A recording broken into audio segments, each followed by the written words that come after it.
2025 সালের এসএসসি পরীক্ষার্থীরা তোমরা যে কোনো পরীক্ষায় যদি ফেল করো তারপরও কিন্তু তোমাদের রেজাল্ট পরিবর্তিত হবে।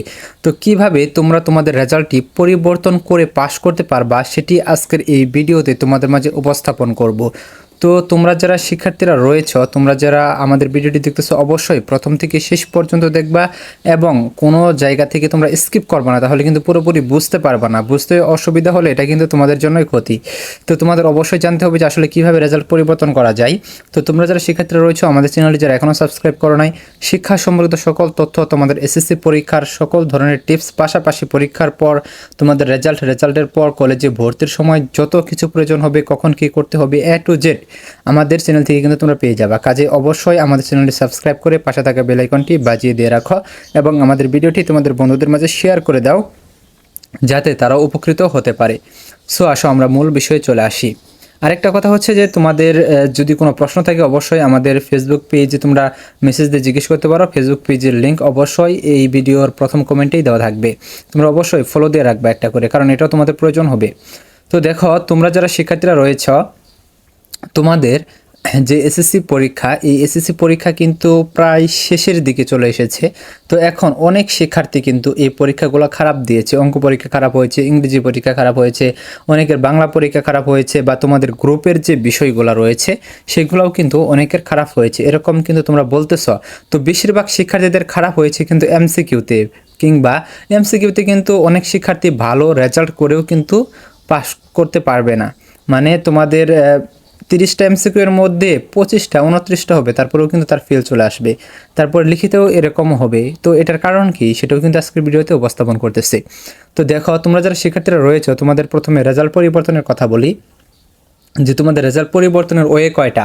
তোমার রেজাল্ট পরিবর্তনের ওয়ে হচ্ছে দুইটা, একটা হচ্ছে লিগাল ওয়ে আর একটা হচ্ছে ইললিগাল ওয়ে। এখন তোমাদের যেটা হচ্ছে তোমাদের সৎ পদ্ধতি যেটা, সেটা তোমাদের সেইভাবেই তোমাদের রেজাল্টটা পরিবর্তন করে আনতে হবে। তো অসৎ পদ্ধতি একটা রয়েছে, সেটা আসলে কতটুকু সত্য। তো দেখো, তোমাদের এই যে ফেসবুক গ্রুপগুলা বা ফেসবুক পেজ থেকে বা ফেসবুক আইডি থেকে তোমাদের শিক্ষার্থীদের বিভ্রান্ত করার জন্য অনেক লোক রয়েছে, যারা তোমাদেরকে মেসেজ দিবে, তোমাদের দুর্বলতার সুযোগটাকে কাজে লাগাবে। তোমাদের বলবে যে তোমাদের রেজাল্ট খারাপ হয়েছে, তোমাদের রেজাল্ট পরিবর্তন করে দিব, বিনিময়ে 2000 টাকা লাগবে। আমি শিক্ষা বোর্ড থেকে বলছি, আমি শিক্ষা বোর্ডে চাকরি করি, বা আমার পরিচিত লোক শিক্ষা বোর্ডে চাকরি করে। এরকম ধরনের নানা ধরনের প্রতারক চক্র কিন্তু তোমাদের এই এসএসসি পরীক্ষার্থীদের ঘিরে কিন্তু তারা কিন্তু অবস্থান করবে। তো দেখো, শুধু তোমাদের এসএসসি পরীক্ষা না, তোমাদের বড় ভাইদের যে 2024 সালে এইচএসসি পরীক্ষা হলো, সেখানেও কিন্তু তারা এরকম প্রতারণা চালিয়েছে। আমার চ্যানেলেরই অনেক শিক্ষার্থীরা কিন্তু দেখা গেছে যে এই তোমাদের এই প্রতারক চক্রের হাতে পড়ে অনেক টাকা কিন্তু তারা লুস্কান করেছে। কেউ 5,000 টাকা পর্যন্ত দিয়েছে। পরে আমাকে এসএমএস করে বলল যে ভাইয়া, এই ঘটনা যে আমি যে 5,000 টাকা দিয়েছি রেজাল্ট পরিবর্তনের জন্য, এখন তো আমাকে ব্লক করে দিয়েছে। পরে তাকে কিন্তু অনেক কথা বলেছি আমি যে আসলে তুমি না জেনে না শুনে এই টাকাটা কেন দিলা, তুমি যেহেতু আমার চ্যানেলের সাথে কানেক্টেড আছো, তো এই সম্পর্কে যদি তোমাদের কোনো সিস্টেম থাকে তাহলে তো তোমাদের অবশ্যই জানিয়ে দেবো। তুমি এটা কেন করেছো, আমার কাছে তো আগে জিজ্ঞেস করতে, তারপরে তো টাকাটা দিতে, তাহলেই তো হয়ে যেত। তো আমাকে জিজ্ঞেস করলে তার টাকাটা তো আমি দিতাম না, তাহলে তো তোমার টাকাটা কিন্তু বেঁচে যেত। তো দেখো, তোমাদের এরকম কিন্তু অফার আসবে। তোমরা যারা ফেসবুক গ্রুপগুলোতে যারা কমেন্ট করবা যে আমার এই পরীক্ষা খারাপ হয়েছে, ওই পরীক্ষা খারাপ হয়েছে, তখনই দেখবা যে কোনো একটা আইডি থেকে তোমাকে মেসেজ দিয়ে বলবে যে আমি শিক্ষা বোর্ডের কর্মকর্তা, তোমার রেজাল্টটা পাস করে দিচ্ছে, কোন সাবজেক্টে খারাপ হয়েছে, এত টাকা লাগবে। তোমাদেরকে কিন্তু এমন কিছু প্রুফ দেখাবে যেগুলো তোমরা বিশ্বাস করতে বাধ্য হবা যে আসলেই তারা রেজাল্ট পরিবর্তন করতে পারে। কিন্তু সেই প্রুফগুলো কিন্তু বানানো প্রুফ, সেগুলো তোমরা কোনোভাবেই বিশ্বাস করবে না, কারণ এই তোমাদের ইললিগাল ওয়েতে কোনোভাবেই রেজাল্ট পরিবর্তন করা সম্ভব নয়। তো দেখো, তোমাদের একটু আগে বলছিলাম যে তোমাদের ভালো রেজাল্ট করে, মানে ভালো পরীক্ষা দিয়ে অনেক শিক্ষার্থী ফেল করবে। সেটার কারণ কি? সেটার কারণ হচ্ছে যে তোমাদের দেখো, তোমরা ওএমআর যে শিট রয়েছে, যেমন ধরো তোমাদের এমসিকিউ এর ক্ষেত্রে, সেখানে যদি সেটা তোমাদের বাস অবস্থায় যদি তোমাদের জমা হয়, মানে তোমরা যদি বাস করে ফেলাও বা বাস অবস্থায় যদি জমা দাও, অথবা টিচারদের কাছে যদি কোনোভাবে বাস পড়ে যায়, তাহলে সেটা তো একবারে তোমাদের সবগুলা কিন্তু একসাথে করে তারপরে মেশিনে দিয়ে দেওয়া হবে। সেখানে কিন্তু তোমাদের যে নাম্বারগুলো, সেই নাম্বারগুলো কিন্তু কাউন্ট হবে তোমাদের খাতাগুলা, এমসিকিউ খাতাটা দেখে। তো সেখানে যদি তোমাদের বাস অবস্থায় যদি মেশিনে যায়, তাহলে দেখা যাবে যে মেশিন কিন্তু তোমাদের রোল নাম্বার, রেজিস্ট্রেশন নাম্বার কিংবা তোমাদের খাতা কিন্তু কাউন্ট করতে পারবে না। তো সেখানে তোমাদের খাতা নেই বা তোমাদের খাতাতে ফেল চলে আসবে, এটাই কিন্তু স্বাভাবিক। সেক্ষেত্রে তোমরা কি করতে পারো, লিগাল ওয়েতে কিন্তু পাস নিয়ে আসতে পারো। তো অনেকের দেখা যায় যে তোমাদের রোল নাম্বার রেজিস্ট্রেশন নাম্বার জনিত সমস্যা থাকে, এর আগের ভিডিওতেও কিন্তু এই সম্পর্কে আলোচনা করেছি, তোমরা চাইলে দেখে নিতে পারো যে রেজিস্ট্রেশন নাম্বার জনিত যে সমস্যাগুলো সেগুলো তোমরা কীভাবে সলভ করবা। তো দেখো তোমাদের এই ভুলগুলো যদি হয়ে থাকে কিংবা তোমাদের রেজাল্ট যদি খারাপ হয়ে থাকে, তো তোমরা ভাবতেছো যে তোমাদের রেজাল্ট খারাপ হয়েছে কিন্তু তোমাদের রেজাল্ট তো ভালো হওয়ার কথা।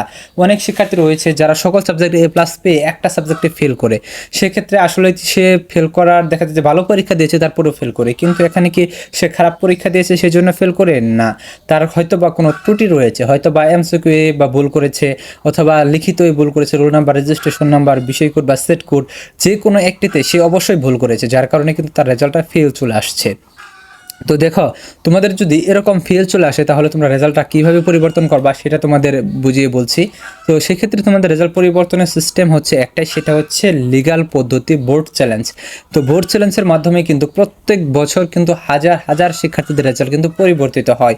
তো তোমাদের কোনো সাবজেক্ট নিয়ে যদি কোনো ধরনের তোমাদের দ্বিধা দ্বন্দ্ব থাকে তাহলে কিন্তু তোমাদের বোর্ড চ্যালেঞ্জ করে তোমরা রেজাল্টটা পরিবর্তন করে নিতে পারো। তো তোমাদের অনেকে স্টুডেন্টের এরকম আছে যে তোমরা ভাবতেছো তোমাদের রেজাল্ট খারাপ হবে, তোমাদের রেজাল্ট ফেল চলে আসবে, তোমাদের MCQ 8টা হয়েছে 7টা হয়েছে, এরকম কিন্তু অনেক শিক্ষার্থীরা ভাবতেছো, কিন্তু আসলে বিষয়টা এরকম না। তো তোমাদের রেজাল্ট কিন্তু পাসও চলে আসতে পারে, কারণ তোমরা যেটা দেখে মিলিয়েছ যে খাতা দেখে, সেই খাতাটা তো সঠিক নাও হতে পারে, অথবা তোমাদের যে চর্চা কর্তৃক অথবা তোমাদের উদ্ভাস উন্মেষ কর্তৃক যে MCQ সলিউশনগুলো দিয়েছে সেখানে মোটামুটি প্রায় বেশিরভাগই কারেক্ট হয়। তো 30টার মধ্যে 30টা বা 25টার মধ্যে 25টায় প্রায় কারেক্ট হয়, কিন্তু সেখানে যদি তোমাদের এরকম হয়ে থাকে যে তোমাদের 2-1টা তাদের ভুলও থাকতে পারে, সেখানে তোমরা পাস করে যেতে পারো। অনেকেই ভাবতেছো যে তোমরা 2-1 নাম্বার বেশি পাচ্ছ, মানে 10-এ পাস সেখানে তোমরা 12 পাচ্ছ, 8-এ পাস সেখানে তোমরা 10 পাচ্ছ, তোমরা পাস করে যাচ্ছ, কিন্তু সেখানেও কিন্তু তোমাদের ফেল চলে আসতে পারে। এরকম কিন্তু প্রত্যেক বছর অনেক শিক্ষার্থীর সাথে হয়ে থাকে। কাজেই তোমরা যারা দুশ্চিন্তাগ্রস্ত হয়ে রয়েছে তোমাদের চিন্তা করার কোনো কারণ নেই, তোমরা আল্লাহর কাছে দোয়া করো যাতে তোমাদের রেজাল্টটা পাস চলে আসে। তো তোমরা বাকি পরীক্ষাগুলো অবশ্যই ভালোভাবে দাও। তোমাদের সকলের জন্য শুভকামনা রইল। ধন্যবাদ সকলকে পুরো ভিডিওটি দেখার জন্য।